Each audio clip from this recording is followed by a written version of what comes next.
अस्सलाम वालेकुम वरहमतुल्लाहि वबरकातुहू। हम टॉक में फरीना सिद्दीकी आपके सामने एक बार फिर हाजिर। हमारी जो चॉइसेस हैं आज की दुनिया की, वो डिटरमिन करेंगी, वो डिसाइड करेंगी और वो फैसला करेंगी हमारे मुस्तकबिल का, जो कि आखिरत के बाद आएगा। आखिरत एक ऐसा दिन है, यौमुल क़यामत एक ऐसा दिन है, जजमेंट डे एक ऐसा दिन है जिसका वादा है अल्लाह ताला की तरफ से कि वो आएगा। ठीक है, कुरान में भी वादा है, नबी करीम सल्लल्लाहु अलैहि वसल्लम की पेशन गोइयों से भी वादा है, और वो दिन बर्पा होना है। रसूल पाक सल्लल्लाहु अलैहि वसल्लम ने फरमाया है कि मैं एक ऐसे वक्त पे मबूस किया गया हूँ कि मेरे दरमियान और क़यामत के दिन तक कोई और नबी नहीं है। सो सुभान अल्लाह, that's a perfect indication that he give अस।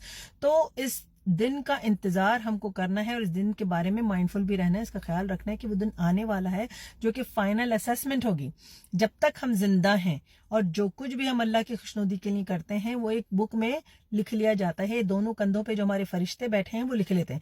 जो कुछ हम गलत करते हैं वो क़यामत के दिन तक, कब्र तक के लिए लिख लिया जाता है। जो हमारे कंधों पे दो फरिश्ते बैठे हैं उसको लिख लेते हैं। तो अच्छाई बुराई दोनों लिखी जा रही है। लेकिन उसके बाद जब हम कब्र में सो जाते हैं और उस वक्त से लेके कब्र के रास्ते टाइम से लेके क़यामत के दिन तक भी चीजें लिखी जाएंगी। जो आप सदका जारिया छोड़ के गए हैं उसका सवाब आपको मिलता रहेगा, जो आप गलाजा छोड़ के गए हैं उसका गुनाह आपको मिलता रहेगा। तो बुक ऑफ डीड, आपकी अमल की डीड, आपकी अमल की बुक या किताब, तो वो बंद हो जाएगी खबर में जाने के साथ ही। लेकिन उसके बाद क़यामत के दिन तक हिसाब तो चलता रहेगा। और फाइनल असेसमेंट, फाइनल तराजू, जिसके बारे में अल्लाह ताला ने कुरान में फरमाया कि तराजू उस दिन में तोला जाएगा। तो उस वक्त वो सारी नेकियां जो आपकी औलाद ने की, जो आपने किसी के लिए अच्छा काम करके छोड़ा, जो आपने किसी को सदका जारिया के तौर पे किसी की नौकरी लगवा दी, किसी को रिस्क के काबिल बना दिया, या आपने कोई मस्जिद में कोई कालीन बनवा दिया जहां नमाजी अदा करते रहे नमाज, आपने कुआं खुदवा दिया, कुछ भी कर दिया, जो भी आप सदका जारिया का काम करते जाएंगे उसका सवाब आपको क़यामत के दिन तक मिलता रहेगा। और जब आप देखेंगे आप हैरान होंगे कि कब्र तक तो मैंने ये काम नहीं किया था, बाद में इसका सवाब कैसे ऐड हो गया।